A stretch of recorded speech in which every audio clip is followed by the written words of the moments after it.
The Iranian military has released a delicately worded statement on Israel's attack early on Sunday, which suggests that Tehran may be open to a true solution over further escalation of conflict in the region. While highlighting that it had a right to retaliate, Iran said that a ceasefire deal in the Gaza Strip and Lebanon was more important than any retaliation against Israel. The Iranian military put out a statement via its official channel. Listen to this.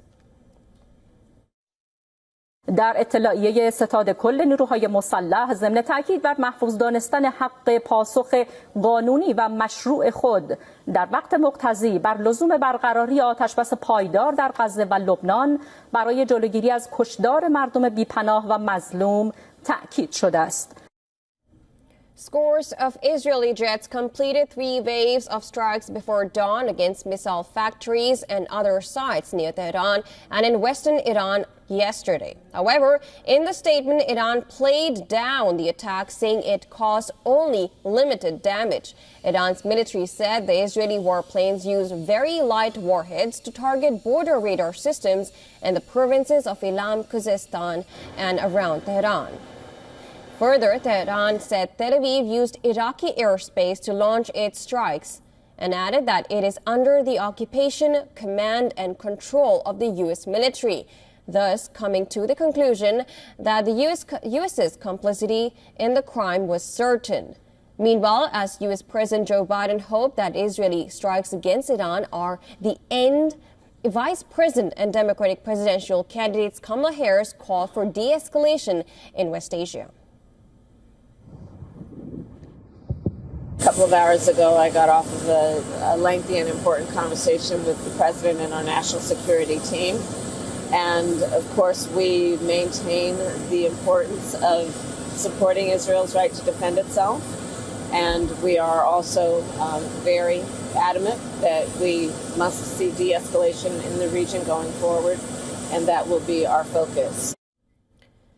Meanwhile, France and the UK have urged the parties against any escalation and action likely to aggravate the context of extreme tension prevailing in the region. On the other hand, Arab and Muslim nations and the Hamas terror group condemned the Israeli assault.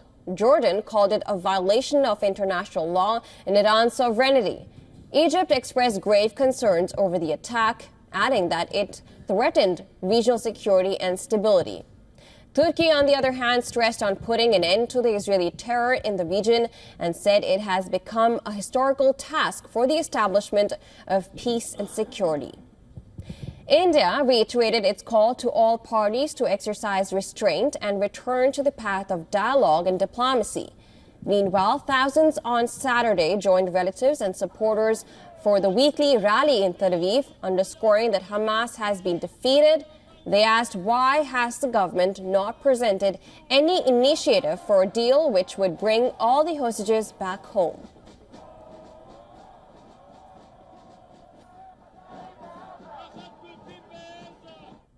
All right, to discuss more, we're being joined by retired Lieutenant Colonel Daniel L. Davis, live from Sterling in Virginia. He is a military expert and the host of Daniel Dave Deep Dive on YouTube.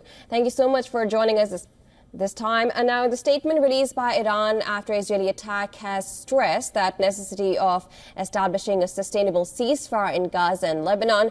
Do you think there is a possibility of ceasefire now? Well, we have to hope so. I mean, there's no military solution to this fight. Israel has undertaken a course of action which militarily can't be accomplished. They just can't kill everybody, which is the only way you get a military solution. So that leaves the only path to any kind of peace or security for the Israeli state, and certainly for the Palestinian people, is through negotiations. So I know that Secretary of State Blinken has been crisscrossing the area. He's talking to people even as recently as today, trying to get a ceasefire in both the Gaza Strip and in southern Lebanon. And that's really the only chance that anybody has for peace, because if we don't take advantage of this, then the killing is going to continue to go on.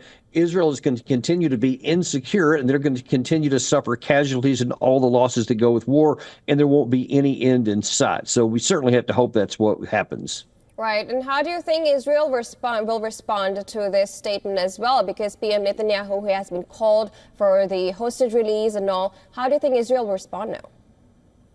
Well, so far the Israeli government has been very, very resistant to any kind of ceasefires anywhere.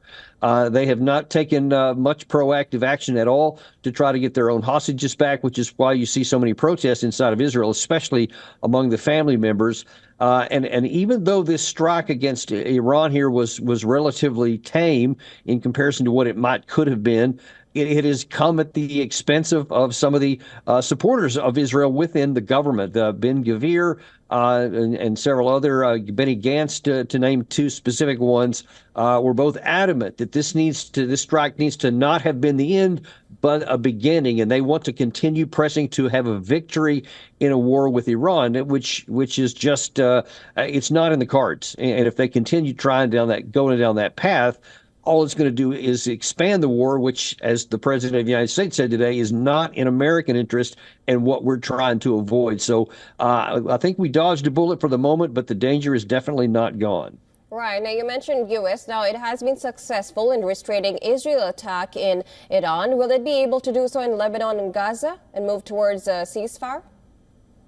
Well, I think there's some limited influence the United States has had. They seem to have had some this time, but they didn't have any influence over Israel when they attacked the Iranian embassy last April, or when they assassinated Ismail Haniyeh in Tehran, or when they went into Rafah in the south against some of our wishes. So you see, most of the time they don't listen to the United States. It does appear that they did this time, because the statements by the Israeli leaders going into this strike were very strong and saying they're going to be very lethal and targeted and all this kind of thing. And then that's not what we saw. So the assumption being that this time U.S. pressure did have some success, but I doubt very seriously whether that's going to translate into a ceasefire in other places, because the Israeli government doesn't appear to want a ceasefire. They want to keep trying to have a military solution.